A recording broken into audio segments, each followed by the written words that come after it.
Well, greetings, everyone, and welcome to this Monday evening special program tonight.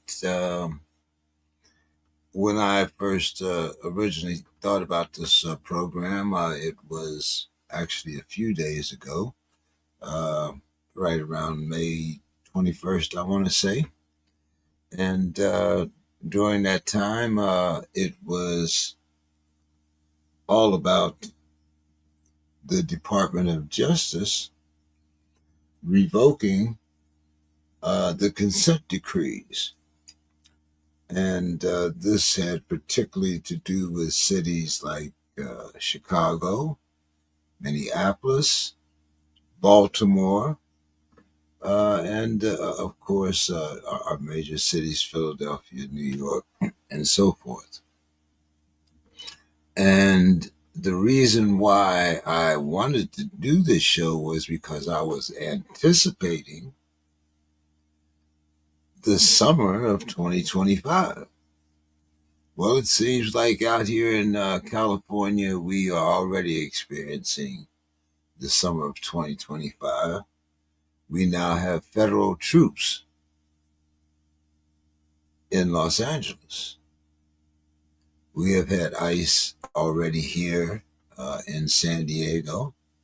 There was a peaceful protest last night at 4 p.m.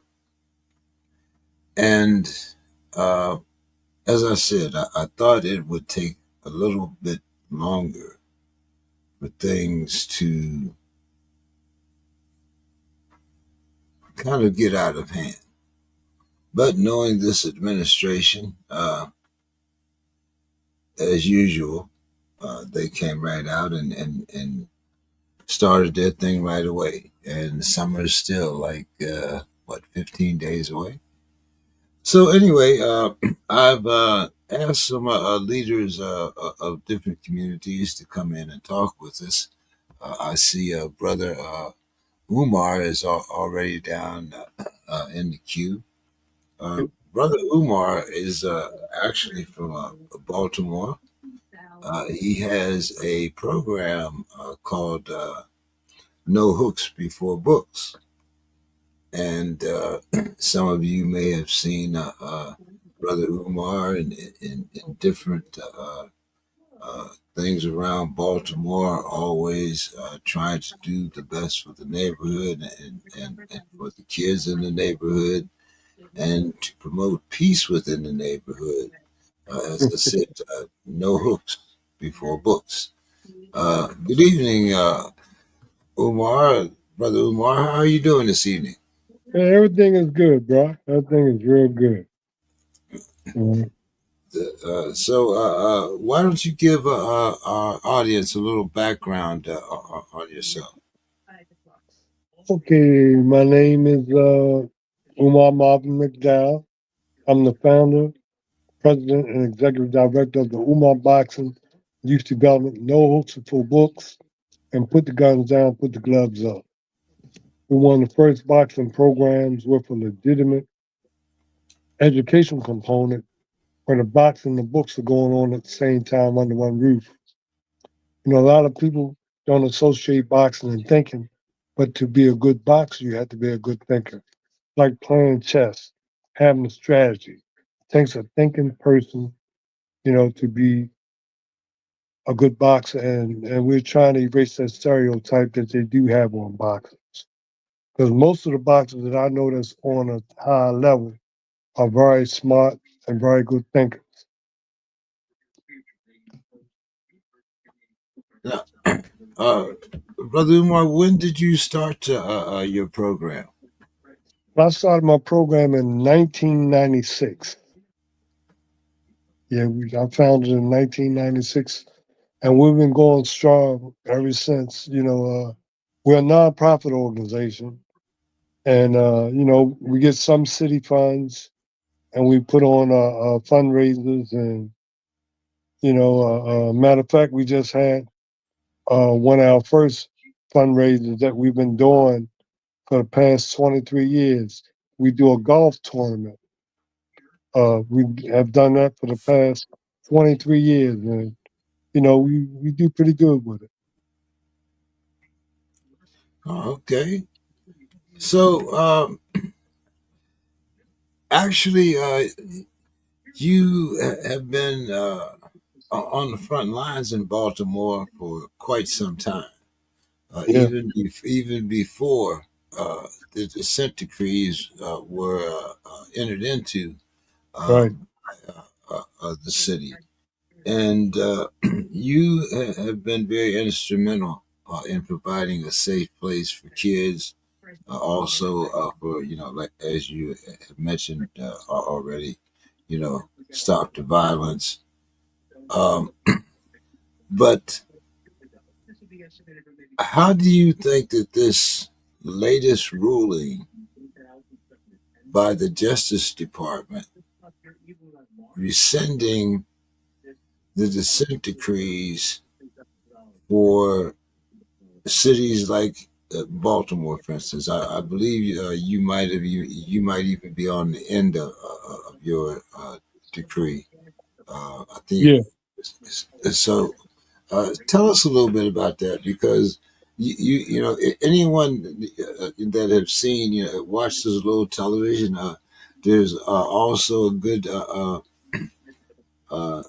well, it's not good, but a documentary from Sins of the Father. I mean, excuse me, Sins of the City, and Hmm. they saw the role that you played in that. But this has been a continuing experience for you. Yeah. Uh, I think when you have a lot of confusion and a lot of trouble, it brings in money.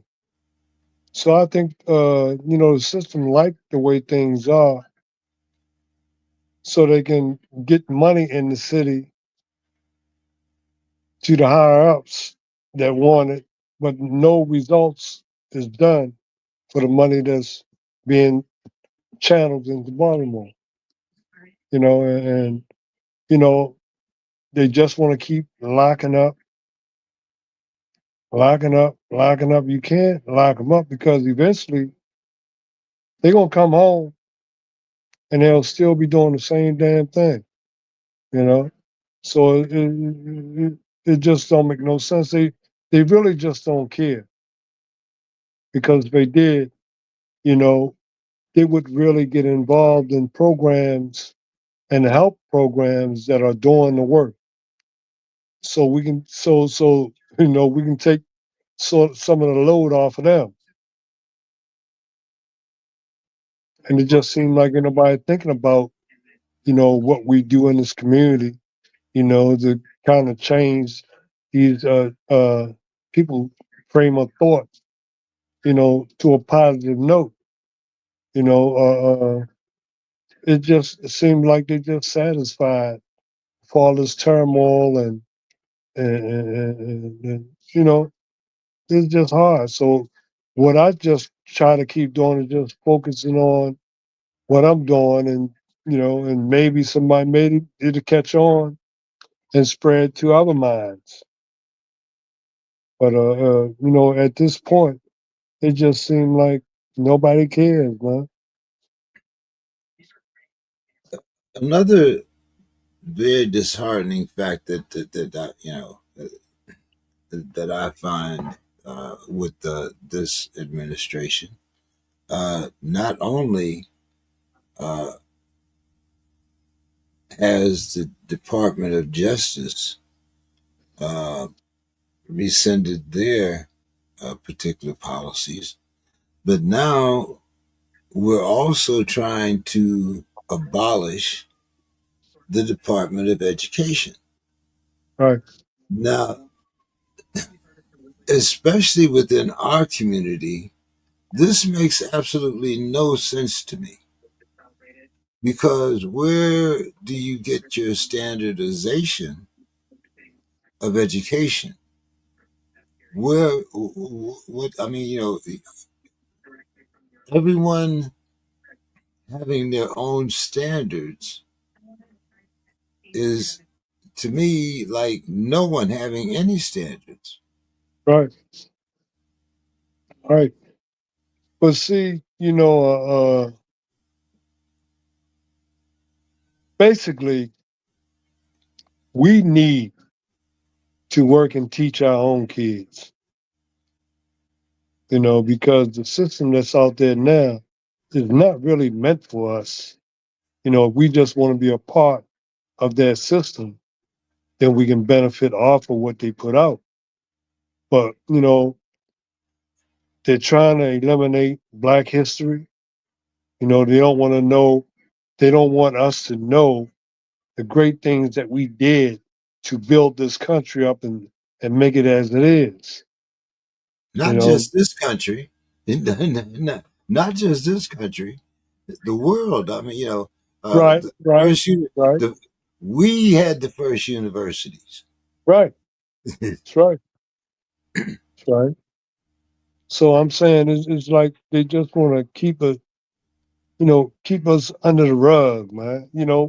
And see, the thing of it is, right, is that this world cannot, uh, it can't go on without us being here.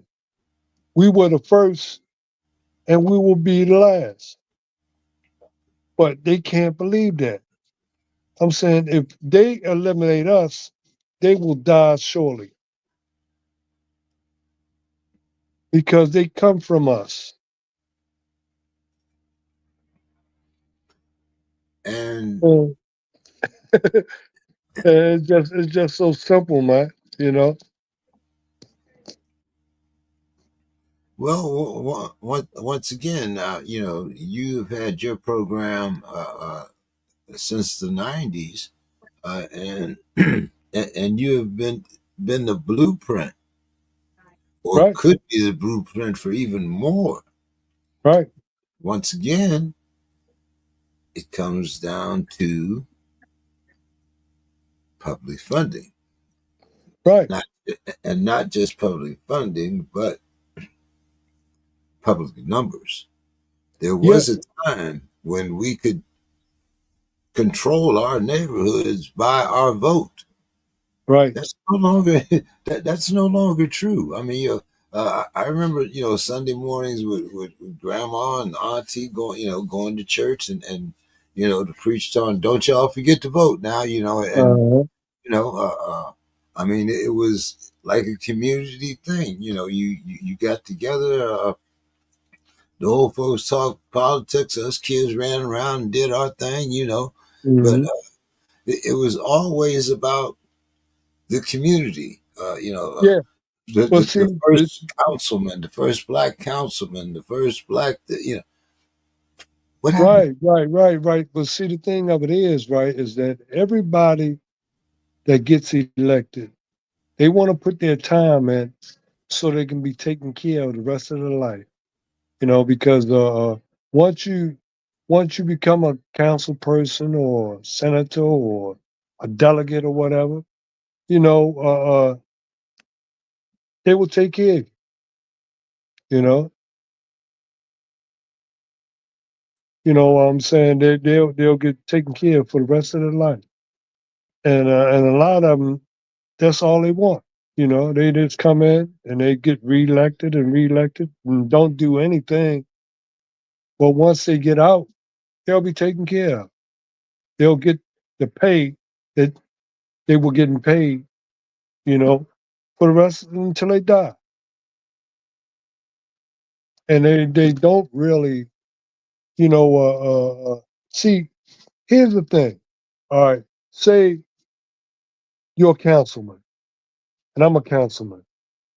I have a bill that I need your vote on, right? So we all come together and I get all y'all votes. So then another council person that voted for you and what you wanted to do, he might have something that you're against. But if you if he voted for you to help you get your thing passed, then you feel obligated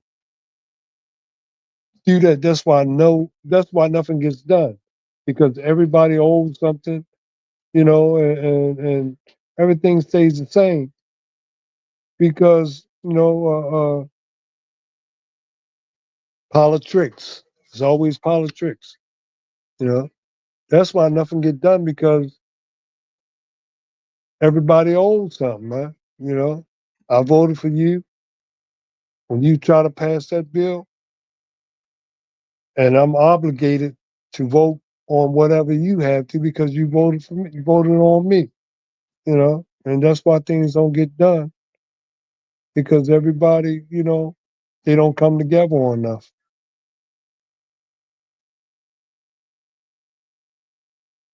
But here's another question that I ask of our community, especially: how can you expect change if you keep putting the same people in office?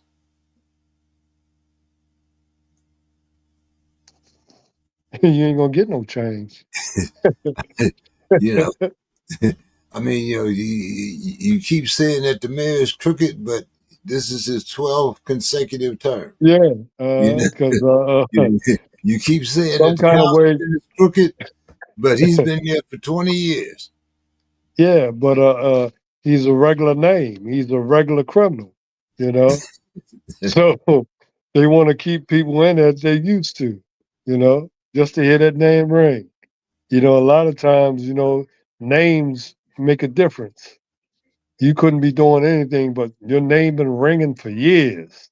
So let's put that person back in again because we're familiar with him, even though he ain't done nothing. But he has a recognizable name, you know, and that's what they go off of. You see, You know, it's just a shame how things are. Like the juvenile crime rate is really really high. I'm saying kids like 14, 15 years old, they doing crazy crimes, and because they're juveniles, they come back home. They get locked up in the morning and they release in the evening. They release back into the community. You know, and programs like mine, right, teaches these kids that they're not as rough and tough as they think they are. They can't fight as good as they think they can fight. You know, Boxing is the most humbling sport out there. It teaches you and lets you know that you're not the roughest, toughest person out there. And it humbles you. It's one of the most humbling sports out there. And I think every kid should get a little taste of this because, like you can come into my program and you can see the nerdiest guy in there, man, but he can box his butt off, man, you know? And it just changes. I've seen some of the roughest, toughest kids in Baltimore come to my program, sit down and watch how these kids operate, move around, and man, it gets real intimidated, man. You know, some of them they leave and never come back. I might see them on the street, say, "Hey, man, what happened? Where you been?" Like I'm in school, or I got a job, or I'm doing something, anything other than come back in there and get touched. And I've been seeing this, man, for a long time, man. Even when I was doing it, same thing. This almost boxing can really change these kids' lives if their parents help them give themselves a chance. speaking of parenting, another thing that I find, or one of the excuses that I hear a lot of, is that parents are afraid of their children. Or the I, parents want to be a friend. They want oh, to be yeah, their friend. that, that, that, that's another one. Grandma, grandpa, auntie, they were all nice. They were all family, but they let you know that there was a line. Yeah, when you was wrong, they let you know that you were wrong, and you and know, and they'll check you. and everybody on your way home, Yeah,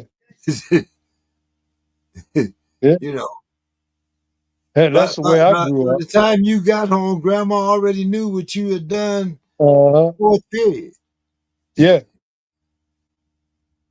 But see, right now, a lot of the parents are, first of all, most of them are single parents, you know, and even when the father do want to be in the kid's life, because the other parent don't come with it, they don't want, they won't let it happen, and it's a cycle, and the cycle just keep going on and on and on and on and on and on, and it's not just so much that organizations like mine can do, because you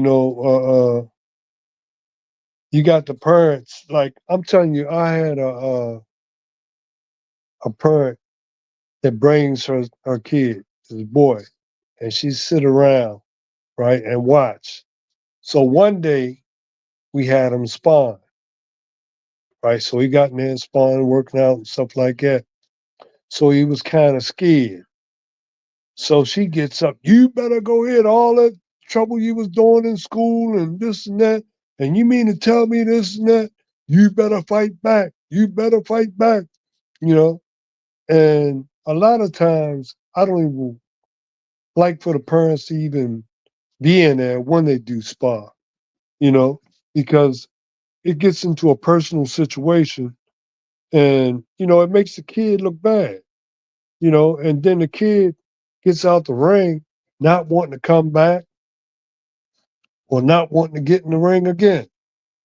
And these mothers, man, they really got to back off, man, and just drop them off and go about their business, because they sit around there watching, and why you ain't working with my son today, or why you ain't doing this and doing that. Let me do what I do, and you just be quiet, and just let things happen.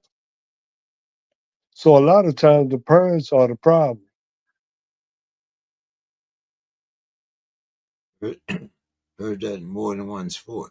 Say, Huh? heard that in more than one sport. Yeah, You know, yeah. Yeah. might want to refer to Deion Sanders, but that's another story altogether. You Mhm. know, you know. And then Uh, then you get a lot of these couch coaches out here, man. Everybody watching, and then all of a sudden they experts. They telling you what to do, and I saw he don't know he why you ain't have him doing this, doing that. Like, just sit down and let me do what I do. well, we have trainers now that have never been in the ring, Right, so right, you know, right. uh, Yeah, something I and, you coming up under Emmanuel. That was, mhm, I mean, that guys like you and Emmanuel, put the gloves mhm. on with you. You think Yeah, yeah, yeah, you yeah. know. And you have a lot of couch coaches, man. These guys, man, they get on Saturday and they watching these fights and everything, and then they experts, man. You know, ain't haven't been touched at all. You know, I would never believe anybody that would tell me something if they ain't never got punched in the mouth. you Right. know, I definitely understand. It's it's like you trying to tell me, and what's going on in the army, and you ain't never enlisted, so yeah. Are you watching the old army movies? yeah. You know, you know. But so what is in place in the city of Baltimore right now? I mean, nothing, the, nothing is in place. Nothing is in place. They like These kids are gone crazy. And see, what I've been trying to do for the longest time is to get boxing back in school. Back, they took it out of school in the '60s Right. because somebody got hurt, right? But they get hurt in football, they get hurt in basketball, they get hurt in wrestling, they get hurt in all these contact sports, man. But why boxing? Because blacks and Latinos dominate boxing. But see, the white kids can learn the same way, just like the blacks and the Latinos, man. Now I'm saying football is one of the most dangerous sports out there, man. You get your neck broke, your back broke, your leg broke, you know, concussions.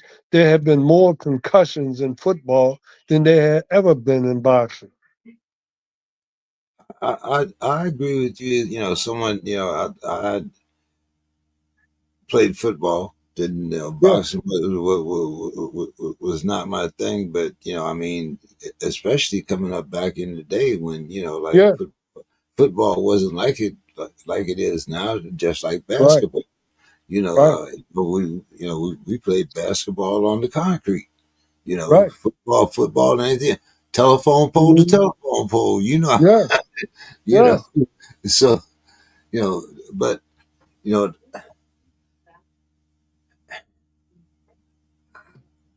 you speak about sports in school, but I think school is fine, but school mhm, should be in addition to.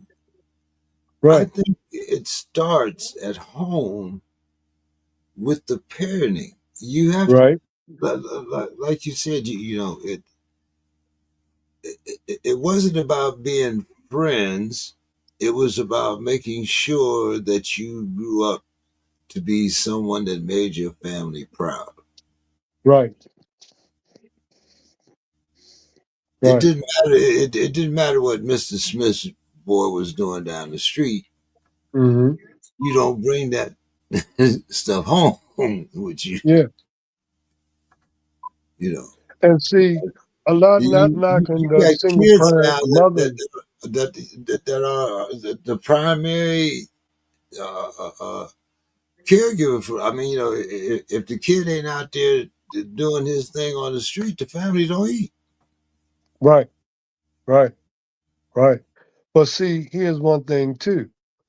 One reason why these boys grow up and being all crazy and stuff. See, when they are raised by a single parent, which usually is the mother, they pick up all those emotions and it makes them very reactionary. They don't really think before they do anything. It's just like you step on their shoe. Hey man, step on a shoe, you kill somebody for stepping on your shoe because you get so involved in it. Whereas though if you had a father in the household and say, hey, look, boy, you don't even worry about this stuff. Go on, get your ass up there, and do what you're supposed to do.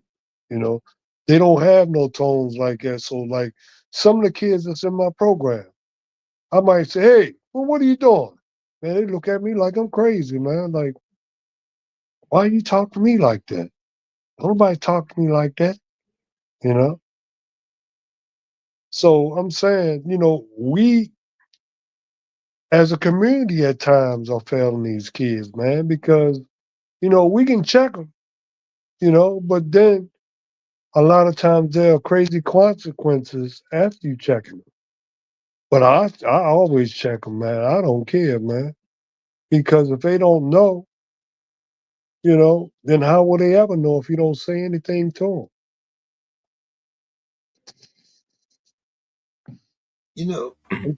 one thing I used to advocate, uh, and this was back in the early days when I was, uh, doing podcasting and things like that. And I used Mhm. to say, like one of the programs that I grew up in prison on was a program called Scared Straight. I Yeah. don't know what it is. And Yeah. when those little kids used to come in, I was in Broadway prison at the time in New Jersey. Mhm. one of the youngest kids there. I was like 19. Wasn't doing a bunch of time, but at that particular time, if you behaved in a certain manner, it wasn't about going to the juvie. You know, you a big boy, you put on big boy pants, and this is where you Yeah. go. You know, Hmm. so but there were structures that were put in place. There was a certain amount of respect if you were an elder. And I don't mean you know you didn't have to be a grandfather, but you know I mean You got a little age on you, and they would see it and they would respect it. right. Like, yeah, But I think that's something that we have lost. I mean, you know, it used to be, you know, like I understand black on black and all like that. You know, you want to put labels on it, but there's brown on brown, there's white on white. Whatever, yeah, however you want to put it. But what I find is that there are no respect for our elders anymore. You say right. something to a kid nowadays, and it's, oh man, you know what I'm saying? You know, whereas you know, if you had said that to Uncle Ben or Uncle Robert, you'd be picking your teeth up off the ground. Hmm. Yeah, And I'm not saying that it all always had to be a physical thing, but you know, because grandma could look at you a certain way, and you knew to set your yeah, behind that, you know, you yeah, know. So it wasn't always about the physical, but if you right. did something stupid out in public, grandma showed out. Whoever, whatever parent it was, showed out right with you. It wasn't about our, Hmm. you know, this is about disciplining my child. Right, right. And see, here in Baltimore, right, the ages are getting younger and younger when these kids doing all this stupid stuff. They carjacking, they robbing people. You know what I'm saying? They just doing a lot of crazy stuff. And I'm telling you this, man. If they come at me and they ain't got no weapon, they in trouble. Seriously, they in trouble. Because they go in gangs and I'm saying they just do so much dumb stuff. Then they get locked up and then they back home and they not being held accountable, you know. And they always acting like they want to give these youngsters a chance. What, you want to give them a chance to kill somebody or to get killed? I'm saying we just got to have them in a structured situation where they are conscious of good, bad, right, and wrong. And see, too, is that one reason why I was trying to get it in school is because these kids go to bed mad, they wake up mad, and then they got to go to school. So they woke up with that negative energy, right? And they keeping it in until they go to lunch. And when they go to lunch, they go crazy. So if I could get with them maybe an hour or so before school open, you know, have them exercising, jumping rope, whatever, hitting on a heavy bag or whatever, and burn off that negative energy, it'll cool them out for the rest of the day. I'm saying Anybody ever only about wondered an why? hour or Anybody ever wonder why you had football practice before school in the morning? so. Burn off that, burn, like you say, burn Right. off that. Yeah. Yeah. Yeah. It'll cool them out for the rest of the day. you know, you don't have But to I'm worry about saying that. all the old stuff that worked, everybody's getting away from it, man. And they know it worked. And then too, you get people that's in charge that don't really have an athletic background, so they don't know the benefits of sports in children. And it just messes everything up because you have people in charge It's all education, education. Well, I never played football. I never played basketball. I never did this and that. So they don't understand the connection. And that's why they don't support things like that because they didn't benefit off anything like that. Oh, I was all education, I got my PhD and I'm this and I'm that, and they just miss out on it. Well, I mean, I think we have all seen, life experiences where we know it's not all about some of the most uneducated people in the world have PhDs. You know, Right. you look at our current administration. Uh, you Yeah. know, so you know, uh, but that's also like something that used to be a part of our neighborhood. Uh, Hmm. ownership. You owned your own home. You went Hmm. home. Uh, Pop had a job. Mom's was doing something. Maybe she had a beauty shop or down in the basement or something. You know, uh, Nowadays the kids come home, they're on their own. Right. I mean, Right. grandma is 32. I ain't watching them damn kids. you, you know what I'm saying? Come on. Yeah. you know, so I often wonder about that. We have my other gentleman is here now. This is Mr. Scott. Mr. Scott is from Minneapolis. Good evening, Mr. Scott. How are you doing this evening? Very good, gentlemen. Thank you, thank you. I wish I could have joined a little earlier, but the dinner hour, you know how that goes. I mean, sometimes they, eat Yeah. a little bit, they get a little bit sleepy. So but everything's good. Yeah.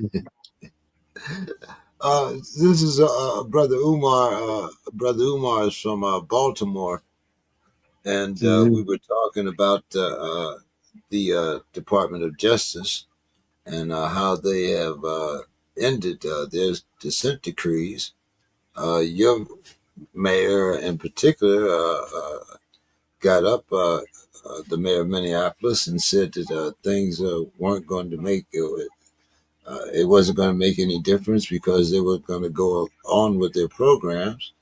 But Mr. Scott, Minnesota is kind of notorious when it comes to police matters.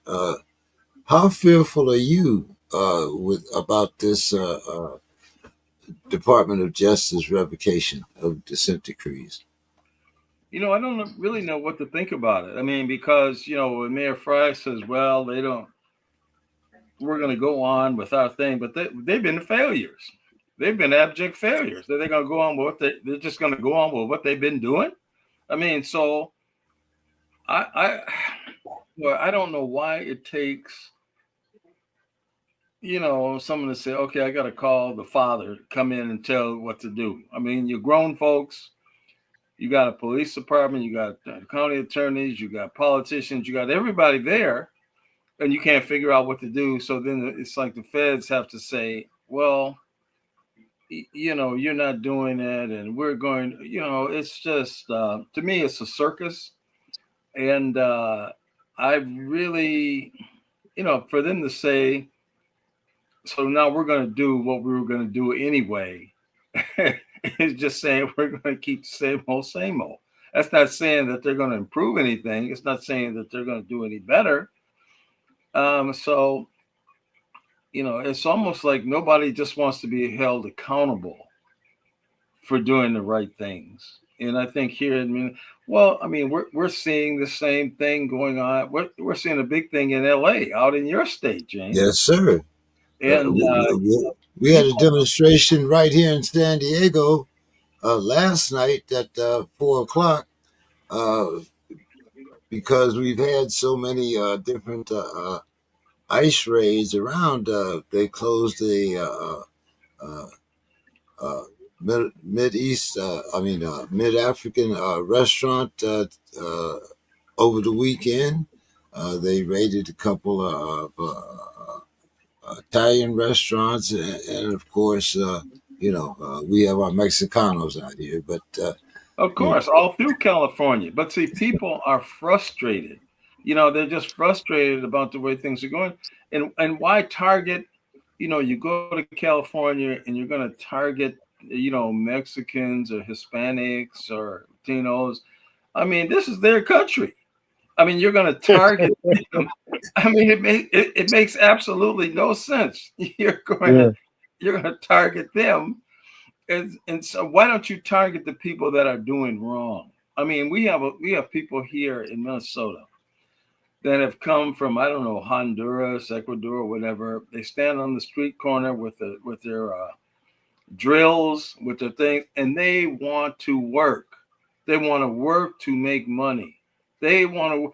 They don't come up here saying, "I'm gonna knock you in the head to make money." They're not bothering you. They're just saying, "We want to work." Why do you mess with those people? Send the people back that's going to come up here and act the fool. they Send them raided back. Home Depot. They raided Home Depot the other day. Send them back to where they can. I mean, we have people here coming Yeah, up here from but Chicago. I'm wondering, who's working for Trump. Because he had a bunch of them, man. You know, He down had at Key Largo at his golf Mar-Lago. course and all that stuff. Yeah. Man. Yeah, you know what I'm saying. Yeah, Well, what did he do with his them? golf courses and all them places. Yeah. Yeah, See, but here's the thing, though. See, it's easy to replace that person that makes $7.25 an hour. They're easy to yeah. replace. You can find you can find them anywhere. Well, Remember a couple of James. years ago when they had the thing down in North Carolina about the shrimp. They didn't have enough people to harvest the shrimp. you know, I mean, you know, we're running into the same thing out here in California, like you said. Like avocados are $2.50 now. When I first came out here, it was $1.25. I'm not going out there and pick no avocados. I don't know. But We see, ain't but gonna. that's what I'm saying. James King is not going to climb up on no tree and pick no oranges out there in California. Okay. And so these people that will come up here and do that and go back home and come to work, that's been going on for ages. It's been going on for years. I mean, and it really is the silly guy in the White House is causing all this problem. If you ask me, No, this but guy, I'm saying he's still hiring the ones that he had working for him. Yeah. Y'all better not mess with them. Leave them alone. You know, they're good. yeah, they're Hey, they're mine. Yeah. hey, And matter of fact, I they the know ones that y'all. got him in office, man. I know And then he I know y'all done bamboozled. watch Django. I know y'all done watch Django. There's a reason why they still in the house. Uh, you know, but and Mr. Scott, you guys have kind of labeled me a hothead because I was wondering about what's going to happen in the summer of 2025. Well, summer ain't even got here yet. We got they just said what more Marines, 700 more Marines up to L.A. You know, we got national. This reminds me of back in the day. I remember when I went to Detroit. That was before, but I see the same things happening. I see the same things happening, but I don't see it happening for the same reason. No, This is the thing that really gets me. It's just uh, people are not so much all these people in the streets like up here when they went to just a couple last week or whatever, they went to a Mexican restaurant and they had ICE, FBI, military style things there, and they said, well, we were just going to get the guy at the restaurant that was going it was doing some kind of bad stuff. I said, well, why do you have military style stuff and tanks and all these people in military garb to get a person, and they didn't arrest anybody, and it just turned into a whole bunch of chaos. But I Yeah. mean, I'm telling you, this is the dummy in the White House that is causing all of this stuff. And he just, he doesn't know what he's doing. He doesn't know what to do. And so he has the power to give orders. When this thing happened with Floyd here in Minneapolis, they didn't even call the National Guard out. And when you look at some of these films as the destruction of the city, where did these people come from? It was a lot of white folks that was out there just tearing. It wasn't just, where did these people come from? And they never called out the guard. They didn't do anything until the city was all burned up. So I'm perplexed by this whole thing. I really am. I think protest is always a good thing. And for here, I know a lot of people are against me because I'm saying we should get past the George Floyd thing and try to move on. I understand that happened, but what about Medgar Evers? What about people that were killed just for trying to do the right thing? They don't never say anything about people like that. There's no, and because this is the latest thing, this is what, this is what we have here. But I'm saying, why do it have to be anything like that anyway? Yeah. Yeah. Yeah. Yeah. Well, yeah. And I know us when we grew up, I know, my mom from Birmingham, Alabama, she just played piano at church. That was her job, playing at funerals, playing at weddings, just, But she told all of us one thing: don't worry about what everybody else is doing. Just try to do right. And I think Right. these people in these jobs, they get these things, and it's almost like they just want to put money in their pocket rather than, Yeah.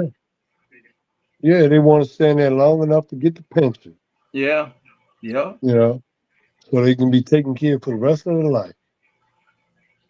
So once again, and this was you.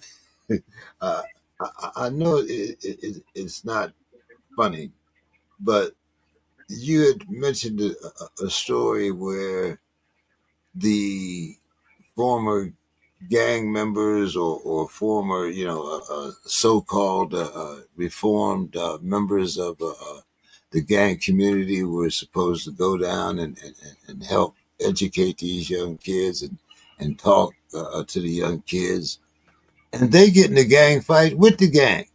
I mean, what I mean, Mr. Scott, I know it's not funny, but I mean, you know what what what kind of madness is this when the teachers are carrying weapons, the same weapons as the people that you're supposed to be trying to help. What is this? Who has the bigger gun? Or I mean, Well, how, the reverend that runs the organization said, if you're at somewhere and somebody's shooting at you, wouldn't you shoot back? You know, this is what the reverend said that runs the organization. But the reality is, James, what you're saying, these guys are supposed to be interrupters, and these guys really haven't been vetted, or a lot of them have had, these two particular people, they both had criminal records, and one of them was not supposed to even have a gun because of his criminality. he's And an so they're, ex-felon, of and course. they're supposed to be at a cookout, and they're saying, well, the cookout was over, and they were there protecting, and all of a sudden shots start to ring out. And so the story is that the one guy that's not supposed to have guns he got a gun from a guy that had was supposed to have guns that was licensed, gave it to Mm. him, and he started shooting at people, and 40 shots were fired at the thing, and right now these guys are being taken, they're being indicted. They're because we got a new Trump guy. See, this is another thing that's going on. We got a Trump attorney. What do they call those attorneys that come into your city and federal attorneys? We got a new one under his jurisdiction, and he's coming in and he's gonna root all these things. He's gonna root out all these people, but they're also gonna root out the good people. They're doing it not just they're using these kind of things to say that's how everybody's treated. That's how everything's going. And so they're just coming Mm-hmm. in there just like they're doing with ICE, just like they're doing, you know, it's a whole new world with this fool in there, and I don't know how it gets better. So, uh, Brother Umar, what do you see ahead for Baltimore within the next 3 to 5 years? Uh, I think I might just have to run for office, man, so I can put myself out there and make that change. But then, like I said, if I'm on a council and somebody vote for what I'm trying to do that's in the council with me, they're gonna come up with something that I'm gonna disagree on, and we ain't gonna be able to do nothing. So it is a tough one, man. You know what I'm saying? First of all, we gotta wait the big man out, which is running the country. We gotta wait him out, man, because I don't I don't really feel that he's gonna last the whole term. Well, the man grew a new year. Why wouldn't he? I mean, you know, I don't think that he's gonna last the next the whole term. Well, he's looking kind of frail, and they paint his face up every day, and That's what I'm saying. That's what yeah, I'm saying. they do Like his hair, they do he's his getting up in age, man, yeah. and all of a sudden you'll be old. For real. That's how it works out. Look at what's his name, the man that just just got out. He don't know what to do with himself, man, and they not really that far apart in age, man. Brother Umar, when you're talking about running, you get so frustrated, and you say run for office, and that's what I thought too. And I've had people call me Uh-huh. here that want to run, but see, Hmm. Brother Umar, if you run for office, all of a sudden some girl's gonna come out. They're gonna have some girl come out and say, "Brother Yeah. Umar, Brother Umar," Yeah. then Uh-huh. so I mean, this seems to be the tactic now. Yeah. Yeah. Or somebody will come up and say, "Yeah, man, oh, brother Umar knocked me out when I was when when I was an amateur, and he hit me behind my head." Yeah. So they always want to find something bad on you. You know. No. I didn't live a sort of clean life. You know, and whatever I did wrong or did bad, I think I made up for it over the last past 30 years about, you know. But they always will resurrect something up, man, to make you mad, make you bad, and make you ordinary. I've been a professional criminal, and I don't have 34 indictments. That's just not a good look for a pro. The object is to get away, Mhm. not to get. I mean, Yeah. Hmm. you know, I have no faith whatsoever in a man that got caught 34 times doing anything. That's just me. I'm sorry. You know, you can call it the street guy, whatever you want to call it. But if you've been caught You, 34 you, times, it might be you can time for call him a fool. You can call him a fool. That's what you call him. but but now Mr. Scott also has a background uh, in dealing with families. So once again, we were going back, reminiscing about, back in the day, Mr. Scott, before you got out of school, Grandma knew what you had done. Uh, you know, uh, uh, you know, there was such a thing as respect for your elders. Uh, Mr. Scott, how do you equate the demise of the family values with the way kids are acting today in the street? Yeah. Yeah, that's quite a question. It's like I tell a lot of people, my brothers and sister grew up in this old house. It had a lilac tree in the back. There was a lilac tree back there. And from all the whippings and things we got when we moved from that house, that lilac tree was naked. I mean, that lilac tree didn't have no more flowers, no more nothing on it when we moved. We moved and we went to another neighborhood, and we all, my job was to take care of my brother, and he was like my shadow. Everywhere I went, he had to go. I mean, because they were at work, so I was the oldest one, so I had to take care of my brother. And if my mom and dad didn't get home from work on time for me to get to baseball practice, I had to put my brother on my bike and ride 2 miles to the park to get to baseball practice, knowing that if I was late, I was going to have to run around the park because I'm late getting to the park practice. And my Mhm. brother, he took care of my sister. And that was the worst job you could have. And then my sister's job was taking care of my little brother. And she's a professor at Oakland University, Harvard, Columbia, PhD. She lives here in Minneapolis and she takes care of my brother who had a stroke, takes him to all his appointments, takes him to all the things, and she teaches online. I mean, she's teaching graduate students at this college, but she takes care of my brother. So the breakdown is, we don't look out for ourselves like we used to. We don't. I tell people I ended up working at child protection for 20 years. I was a supervisor there.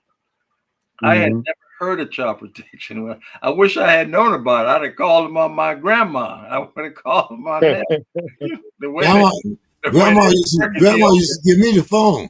You want to call? She give you the way they was working us over, and I had never heard of it before. And so I'm working there and doing that, and I saw all these people that,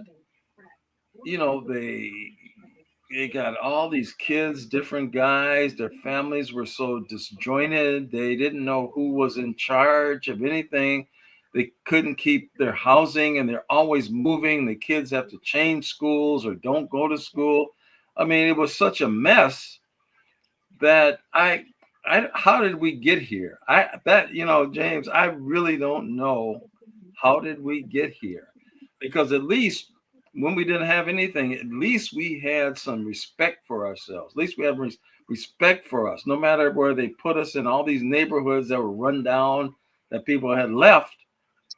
That was okay. We would make the best out of it. We would work and say, you got to go to school. You got to dad would work 1, 2 jobs to make one good one, but they don't think that way anymore. They really don't think that way. So I think Yeah, that's because it comes from young people that don't have the information having kids, yeah, yeah, and come from families. I ain't gonna do my kids like my parents did me, you know, and you create monsters and morons. yeah. I mean, 30-some-year-old grandmas. Yeah. Yeah. So what I'm saying is this: is that it got to be a change somehow, somewhere. You know, and each generation, you know, picks up some different things, and the generation now, I don't know what in the world they learn. No, I'm saying then the older people, like where my organization is, right? You can come out at any time. I saw this woman, I don't. It's like she was fighting invisible demons, and she wind up laying on the ground. People going over there to her, asking her, "Are you all right? Are you okay?" And them drugs. I don't know what kind of damn drugs they be taking, man. But I'm saying it really does a number on it. It's scary, and the dumbest thing had happened. All right, the bus stop was on the opposite, was on the other side of the street. Now the bus stop is directly in front of my boxing program. So the people have an excuse to hang around. If the police come or something like that, they waiting on the bus.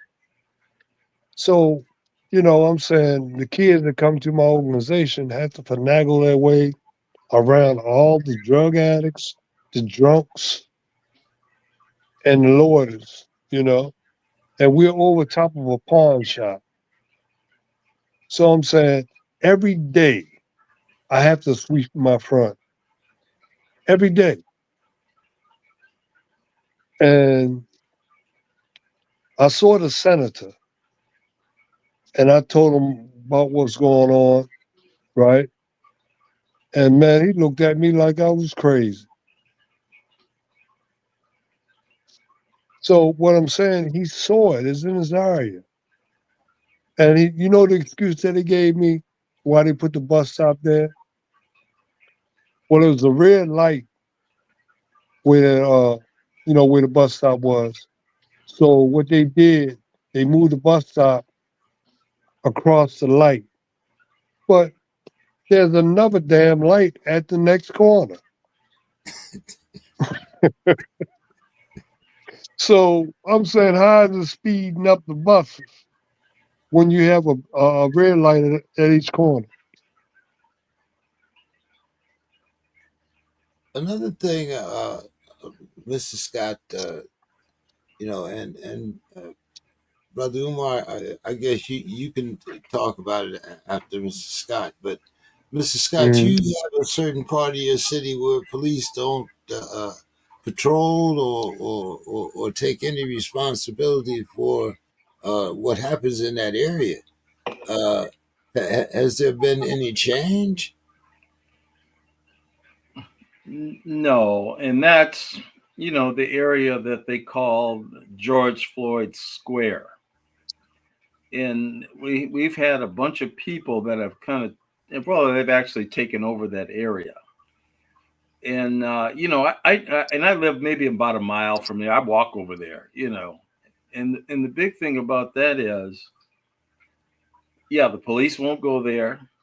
They don't, and so the people in the neighborhood. I mean, I have friends and know people in the neighborhood. They say, "Oh, you want something? Just go over to George Floyd Square. You can get whatever you want at night.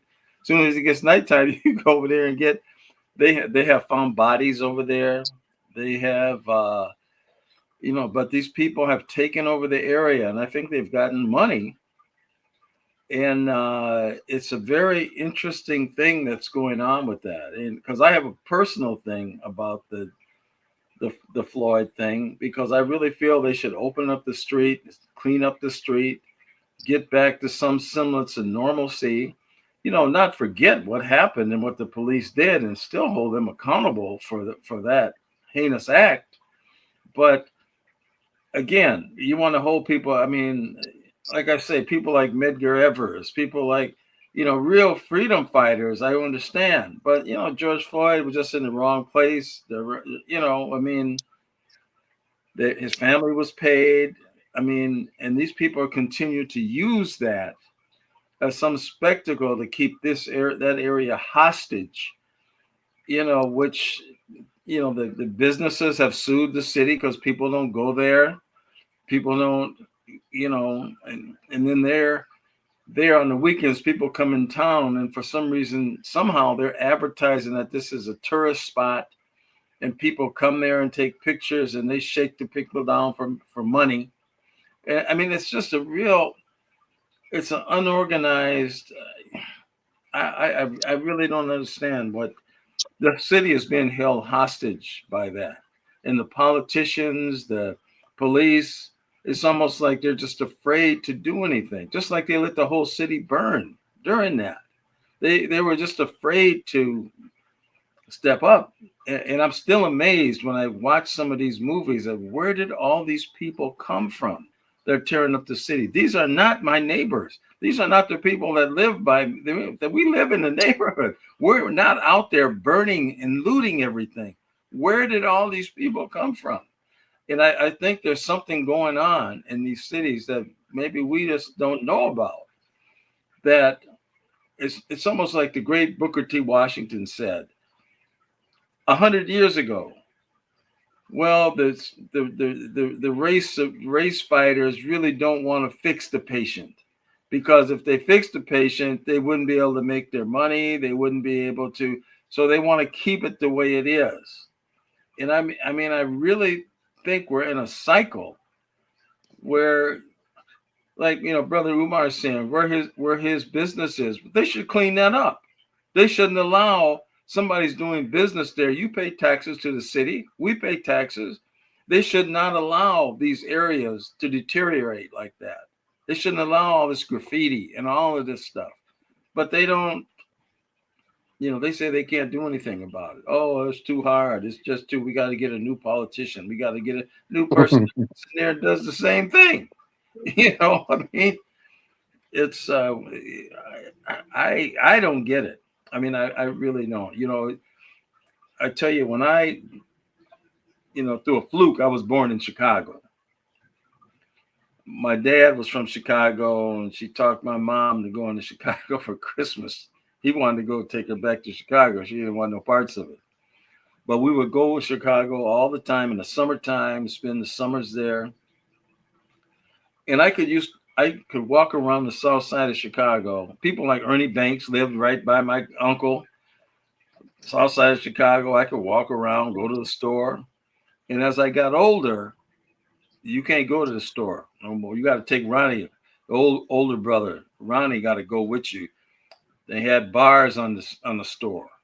Store was all you had to put your money in a little thing that turned around in a circle. I'm like, what in the world is this?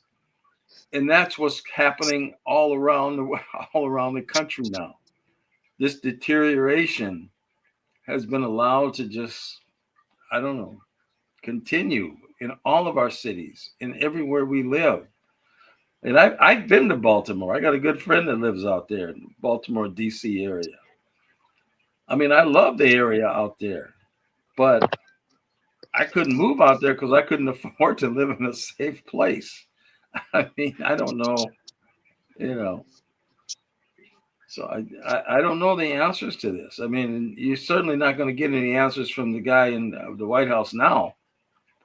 As brother said, we got to wait him out somehow. Well, Brother Umar, I know you've had a long day. Uh, uh, is there any final thoughts that you'd like to give our audience? Tell the people about your program. No hooks before books, and whatever neighborhood programs that you feel have some mention. It's hard to see a lot of these young kids, going through. You know, I think of things that when you talk about growing up. But we had police athletic leagues. We had different Yeah, programs, and then not only that, but you had that village. Like I said, yeah, mm, but by the time you got home, the drums done already talked. It ain't nothing. It ain't nothing for you to say. You know, yeah. and find that lilac tree, Mister Scott. That's about all it. That's about all that I you still see. don't like looking at a lilac tree. I still to this day. you, you know, but nowadays, hey, you enforce that type of discipline. You leave yourself open. Like I said, if I had told my grandma I'm gonna call the police, she'd have gave me the phone, and you better hope you're still alive when they get here. When you woke up, you know, but brother Umar, give us some hope for Baltimore. Yeah, well, I just got to keep doing what I'm doing, and I get it'll catch on. We gotta really love our community. We gotta love our kids. We just gotta, that's what's wrong. You know, ain't no love out. So we just gotta love our kids bit by bit. And maybe they'll spread that love around and start doing the right thing. But otherwise than that, man, I'm not giving up. See, Umar is the Arabic word that means life. I want to keep life into Baltimore, keep life into the kids, keep life into the community, you know, and just be a lifeline. So, I just took it upon myself to do what I can do to make that change. I'm the change maker. Yes, sir, and you keep us abreast of those political aspirations. I've been trying to get Mr. Scott to run for at least councilman or something up there, Yeah. for quite some time. But brother Umar, I want to thank you for your time Yeah, I want to thank you for inviting me, man. hey, we've been down this path for a little while now, so Yeah. Hey, so look. And we still talking about the same stuff. ain't that something? Hey, there ain't you that? go. There you go. Just like I was saying what Booker T. Washington said 100 years ago. You Yeah. know, that was 100 years ago that he said that Mhm. saying. And so the fight goes on. I mean, Yeah. I think that's the only way you can put it. And then a lot of times you can't be selfish or just think about yourself because you still got to be around these crazy people, man. Yeah. So you you got to do your part to get them right so that you can be right. Yeah. But one thing I'd like to ask both of you: why is there such an absence of leaders? I mean, when Martin Luther King, you had Abernathy, he had a disciple, somebody coming up behind him. Don't Uh, nobody would, want to would, would, die, man. Don't nobody want to hey, die. That's why. what's my man? The fat man, he's skinny now. Sharpton. I mean, Yeah. look Sharpton been around for a long time. Yeah, but they don't look at him the same, you I know. know. And like the main thing is this: don't nobody want to die. They don't want to die. Jesus died, didn't he? Ain't As that what soon as you start making noise and they getting say? attention and stuff, somebody knock you off, and it might be one of your own. But it seems to me, Brother Umar, they're dying anyway. Yeah, but you don't want to rush it. I mean, Jesse Jackson is fading, as we see him. He's fading away as we look at him. I mean, Hmm. he's And that movement is just not, it's just not as strong as it was. I mean, and then we had not only that movement, with King and those people, but you had things like, people like the Black Panthers. You had people that were really putting pressure on this system. And I just don't feel us, when Lyndon Johnson signed those bills, those civil rights bills, King was standing right behind him to watch him sign that. All them guys Mm-hmm. were right there watching him sign that thing.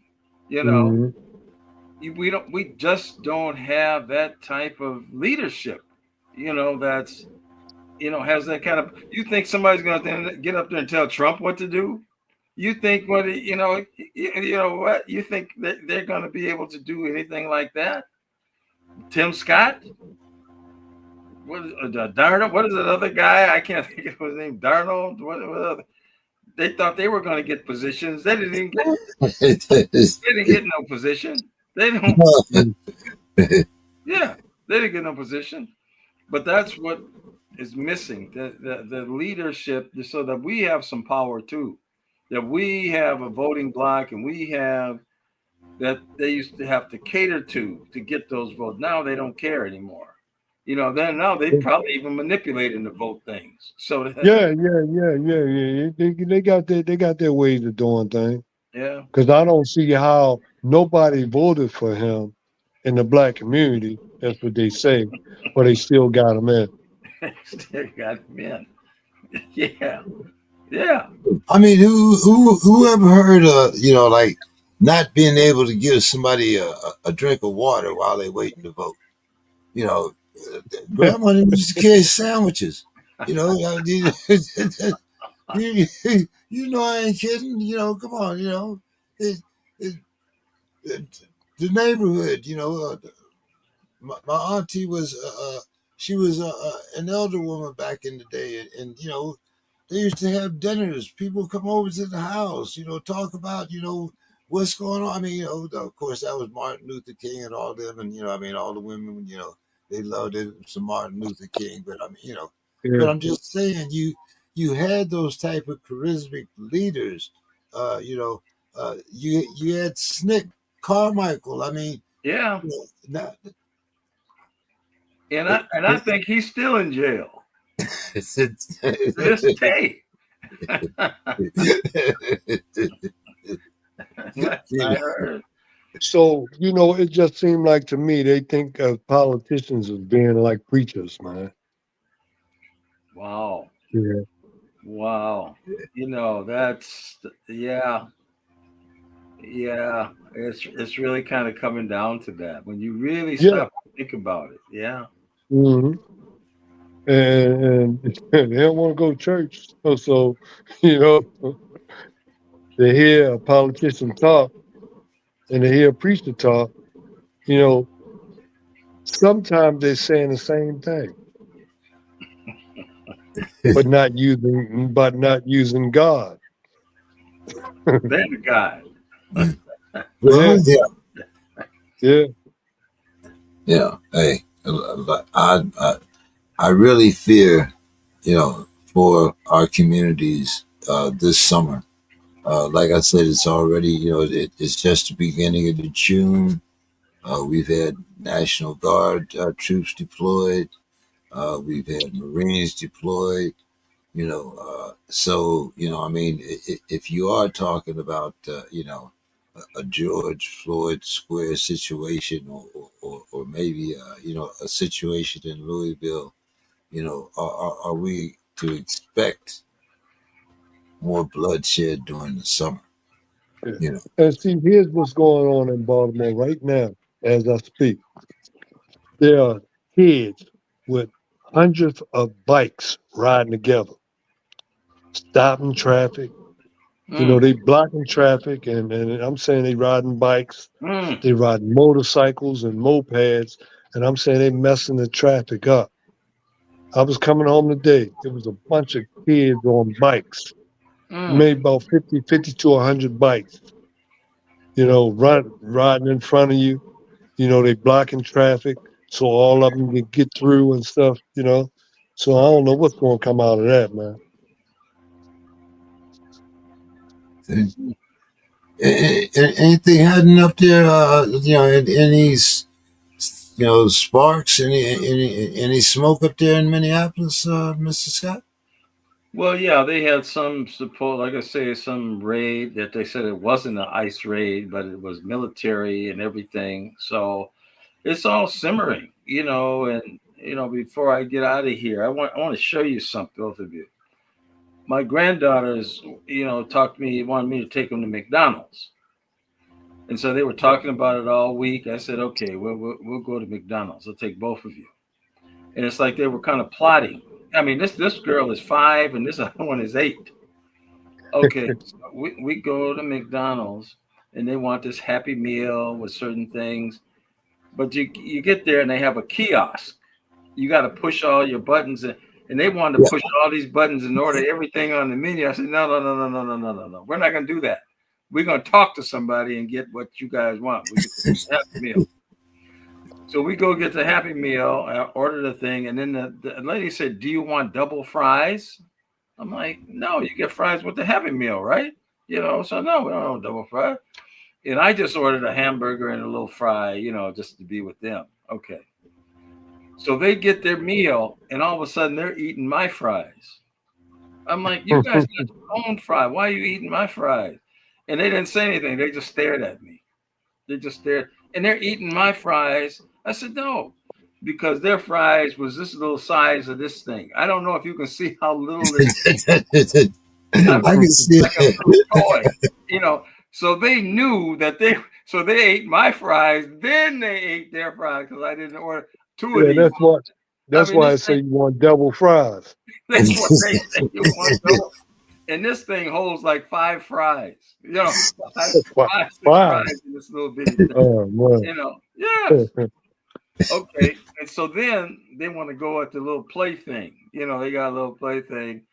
And they say, Grandpa, we don't have any socks on. We got our sandals, so you can't go without socks. I said, well, then you can't go then. We just go home. They said, no, no, you can buy us some socks. They'll say you. So I had to buy them some socks so they could go to the play thing. I mean, they knew the whole game. They knew the whole game. Grandpa was just, a mark, you know. Mhm. Grandpa. And so they have these kids and they got all this stuff they see on TV. It's almost like an indoctrination to me. I mean, I even look at some of the cartoons and listen to some of the songs that they listen to. I Mhm. mean, the stuff really is very interesting. It's very interesting. And actually, I look at some of these old cartoons that we watched as kids, and it's almost the same kind of subliminal messages that are in these things. The jackals and they're black people and they're talking like black people. And, Mhm. it's very interesting. Well, How they took Elmo.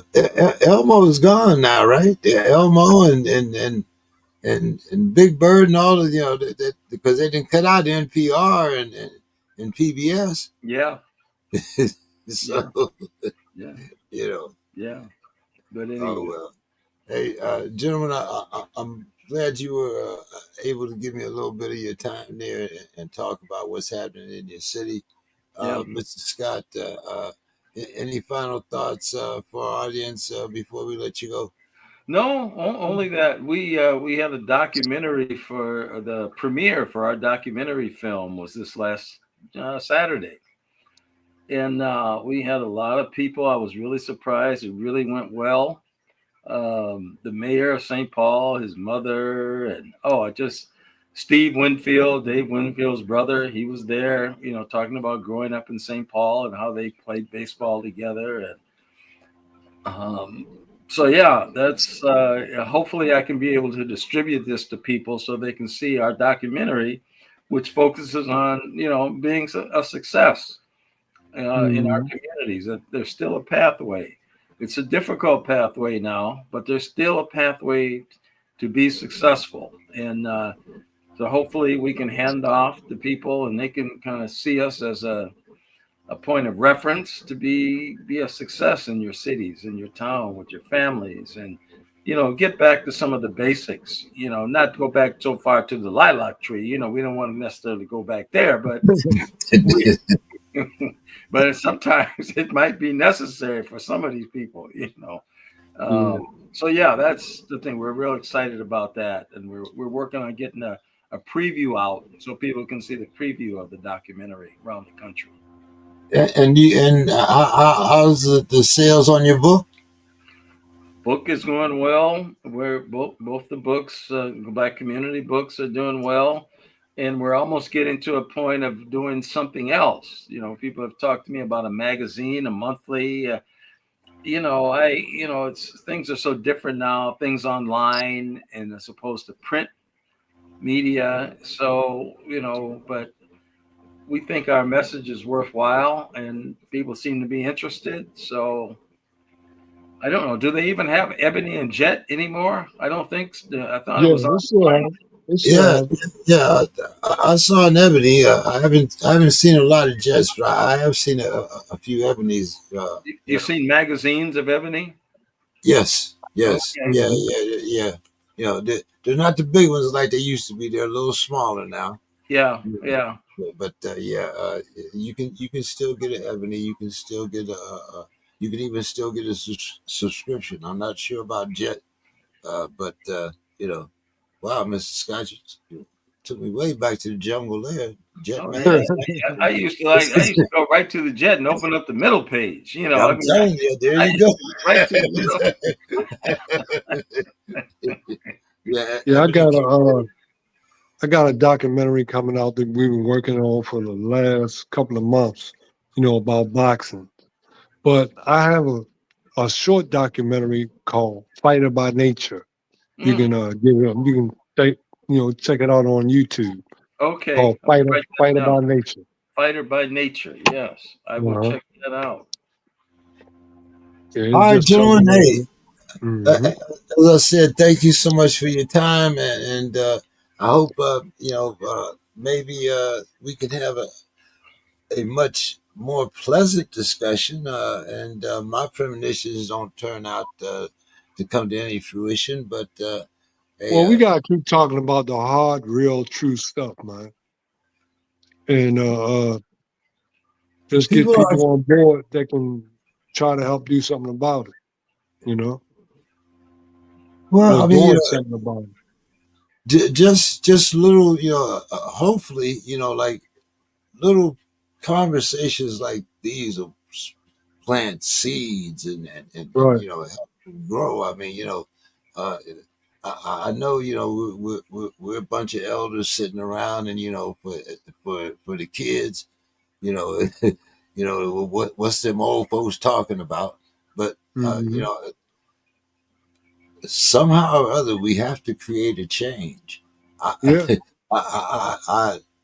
I still am caught up in, like, I thought it was okay for me to vote. I didn't know I had to go and get, my doctor's, footprint and grandma's, uncle. I had no idea that, we were still fighting the same battle to vote that we were fighting, as you mentioned, under Lyndon Johnson. Hmm. It simply amazes me, Yeah. and how the hell we got this person in this position of power.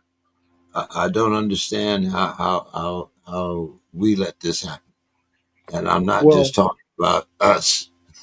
yeah, but it happened because the, the people who are like that wanted that representation. They think and feel the same way he do. That's why he's in there. Oh,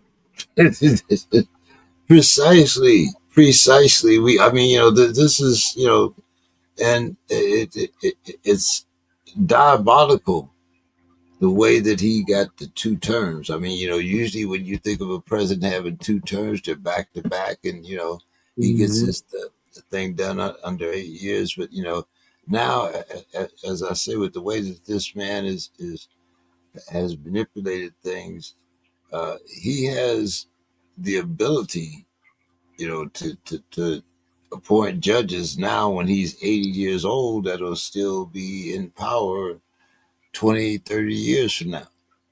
Yeah. You know, But they're they just going to have to take a fake savior like Barack Obama when he came out.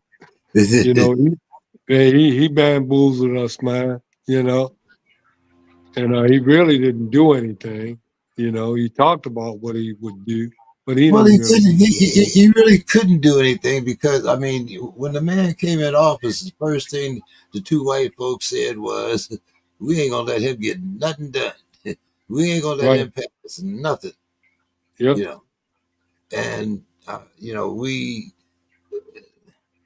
I guess, tried to fool ourselves Yeah. into thinking that we had overcame, and Hmm. actually, the only thing we got pushed was, instead of a 6 foot grave, we just managed to get 1 4 foot because they wanted to save. And what I'm saying, I can't remember anything that he done specifically for us.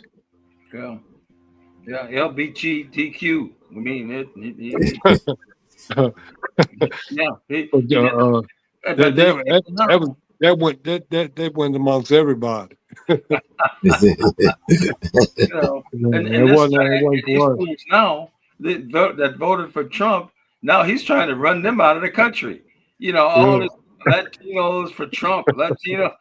Yeah, okay, yeah, all right, great. Now, are you happy now? Are you happy? Yeah. Yeah. So he fooled everybody, and Yeah, so he now, bamboozled a lot of them, man. yeah, he's making a fool out of Yeah, all of them. yeah. The same Latinos that marched for Trump are now hiding from ICE. Yeah. So, And what you did he know, do to the veterans of all people? Why oh why man, would you mess with Well, that? Why would you well, mess with that? I mean, come because on. he never served. That's why he Yeah, never served, man. yeah. Oh, that boy had bone spurs, so he had bone spurs, so yeah, yeah, Mhm. yeah, yeah. That's right. I keep forgetting. why He would had you bones. Social Security, the whole of why would you even go there in those things? I mean, this guy is Six just hundred and is a six fool. hundred and fifty billion dollars cut from Medicare. Yeah, this guy is just a fool, man. I mean, this is really, but the people, that's what you voted for. See, now you Yeah, got him. You know, yeah. it's like And, and, one of my and see, trips. it don't really bother us because we always been, beat up and put down, man. You know, it ain't nothing new. You want to surprise me? Do something that we can benefit off of. Yeah, You know? yeah. Let's make a change. Let's do a real Yeah. change. Yeah, Uh, Yeah, yeah. But once again, you know, where are the young leaders to provide that change? yeah, We're not going to be around that yeah, where yeah, are the and they young ain't gonna be, and they ain't gonna be around either. yeah. The people? way they're going. Yeah, Yeah, yeah. uh, Hey, look, everybody, look. Don't nobody want to die, man, because hey, that's what's gonna happen soon as yeah, the leader come up, yeah, you know, and yeah, start making some noise, right? yeah, Either they gonna disgrace him or they gonna kill him. yeah, yeah, yeah. Well, so that's the history that has been written. But at some point, history has to change, or at least Yeah, make yeah. a room for the new. Well, we You know, gotta get an alien from another world, you know, scare to everybody. straighten it out for us. Yeah, take me to your leader, you know. Yeah, that's what we gotta do. We gotta get somebody from another world, man, to save us.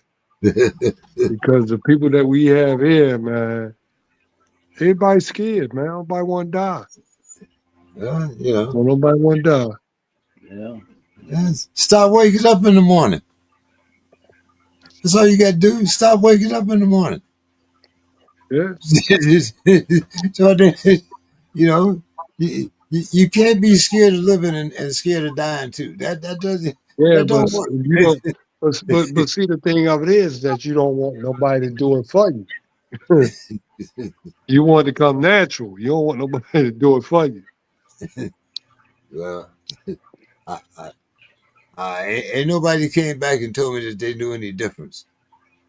Yeah, well, whether, yeah, whether, because when whether you're it was by gone, you're heart gone. attack, whether it was by heart attack, whether it was by bullet, ain't nobody come back and told me that one was better than the other. So Yeah, until then, I'm gonna try to do like they doing. I'm gonna try to stay above ground myself. But yeah. yeah, I also got some great grandkids out there that I want things to be a little better for them above ground too. But You know, then too is that they gotta want better for them too, because they could be that leader that we're looking for. You go. yeah, There you go. They there you come from somewhere. They come from within. And go. I mean, and that's the thing. Somehow they have to be grown from within. And I don't know. I think some of them really need the lilac bush. To tell you the truth. I mean, you know, I think that might even be a big help. Come to think of it, but Yeah, it has to come from the young people to kind yeah, of build. because Yeah, that lot of will keep them conscious. Yeah, yeah. yeah. Well, gentlemen, All y'all right. have a good rest of your evening, and Okay. I look forward to maybe bringing another real relevant topic that we can all talk about. And Mr. Scott, I know I'll see you Wednesday. Uh, Mhm. talk about your Vikings there, brother Umar. I don't even Okay. want to talk about. I don't even want to talk about them Ravens, especially bad as my Steelers is looking right now. Uh, Yeah, I, yeah. I'm fearing, I, I'm I fearing love for them long as they winning. Well, they got to my get over the hump. I mean, Yeah, they got to get over the hump with the. They got the main parts. The Ravens. I mean, I don't understand that. They got to get over the hump. yeah. Yeah, we got to get over Aaron Rodgers, but that's another story. Mhm. All All right. right, Good night, everybody. All I'll right. see y'all later. You have a good night. Yeah, Mrs. Scott. Oh, I Yeah. can't wait to hear the spinning. Oh, this people are going to be spinning like a top Wednesday. Oh, this